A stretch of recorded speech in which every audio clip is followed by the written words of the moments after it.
तर या अगोदर आपण असं म्हटलं होतं की जर एखाद्याच्या पोटात दुखत असेल, जर तो नाटक करत असेल तर ते डॉक्टरांना सुद्धा कळत नाही. मग डॉक्टर म्हणतात की ही टेस्टिंग केली पाहिजे, ह्या टेस्ट केल्या पाहिजेत आणि त्यातच वेळ जातो. आणि असंच काही वाल्मिक कराडसोबत घडत आहे. अशाच कमेंट्स बरेच युजरांनी केलेले आहेत. वाल्मिक कराडची नाटकं बंद केली आणि त्यानंतर ICUमधून थेट त्याला पुन्हा जेलमध्ये टाकण्यात आलेलं आहे. तर आपलं डिस्कशन या अगोदर झालं होतं. तर आजचा जो मुद्दा आहे ते दोन मुद्दे आहेत. एक म्हणजे ICUमध्ये त्याला ॲडमिट केलं होतं आणि त्यानंतर दुसरा मुद्दा म्हणजे धनंजय मुंडे यांचं एक कार्यालय आहे आणि त्या कार्यालयाची चावी वाल्मिक कराडकडे होती. म्हणजे वाल्मिक कराड तो कार्यालय सांभाळत होता आणि त्यानंतर आता धनंजय मुंडेंनी असा निर्णय घेतलेला आहे की त्यांचेच रिलेटिव्ह आहेत ते पुढे बघणार आहे आपण आणि त्यांच्याकडे ती चावी सोपवण्यात आलेली आहे. तर या कार्यालयामध्ये कोणतं काम होतं आणि धनंजय मुंडेंनी त्याची चावी त्यांच्या नातेवाईकाला का दिलेली आहे ते पण पाहणार आहोत. त्यापूर्वी तुम्ही चॅनलवर पहिल्यांदा असाल तर चॅनलला जरूर सबस्क्राईब करून घ्या. तर वाल्मिक कराडच्या कोठडीत 4 बेड होते. त्यापैकी एका बेडवर एक आरोपी उपचार घेत आहे. मात्र 3 बेड खाली असताना वाल्मिक कराड याच्यावर दुसऱ्याच वॉर्डमध्ये उपचार सुरू होते.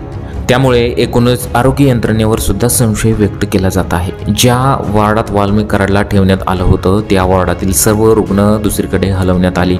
हे आपण या अगोदर पण डिस्कशन केलेलं आहे. तर कोठडीमधील बेड रिकामे होते. त्याचबरोबर वाल्मिक कराडच्या सुरक्षेसाठी अतिरिक्त सुरक्षा व्यवस्था देण्यात आली होती.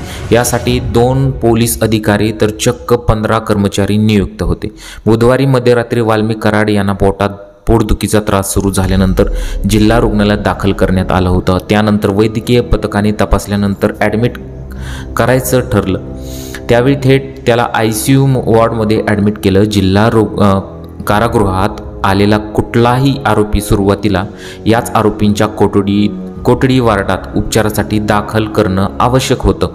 मात्र तसं न करता थेट ICUमध्ये उपचार का असा प्रश्न उपस्थित केलेला आहे आणि हा खूप महत्त्वाचा मुद्दा आहे.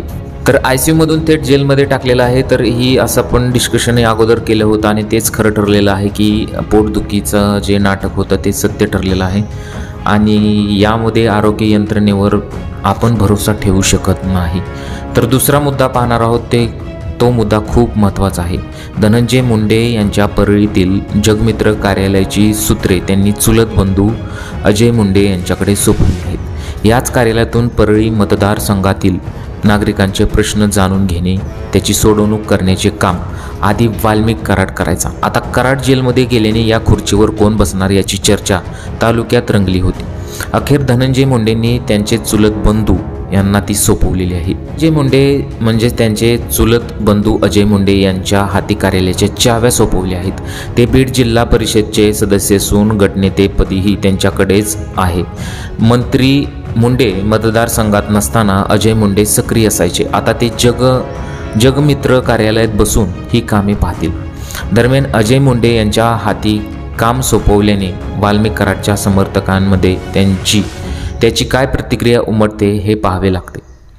वाल्मिक कराड हा सध्या न्यायालयीन कोठडीत आहे. त्याच्या जामिनासाठी वकिलांकडून प्रयत्न केले जात आहेत.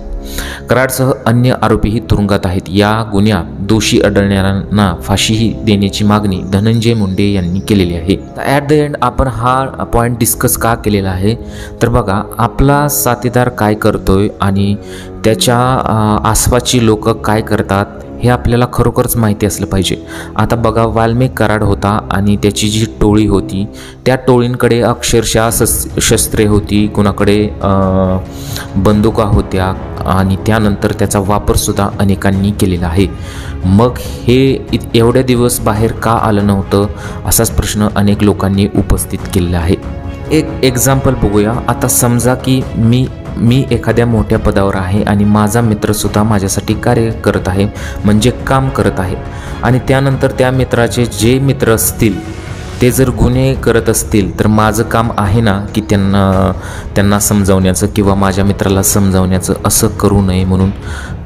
तर हा पॉईंट डिस्कस करण्याचा एकच मुद्दा होता की यामध्ये जे वरिष्ठ लोक आहेत कुठेतरी याला दुजोरा देत आहेत, म्हणजे यामध्ये सामील 100% आहेत. तर या घटनेबद्दल आणि अशा अपडेटबद्दल तुम्हाला काय वाटतं, तुमच्या प्रतिक्रिया आम्हाला कमेंट बॉक्समध्ये जरूर कळवा. जर चॅनलवर तुम्ही पहिल्यांदा असेल तर चॅनलला जरूर सबस्क्राईब करून घ्या. भेटूया पुढील व्हिडिओमध्ये. नमस्कार.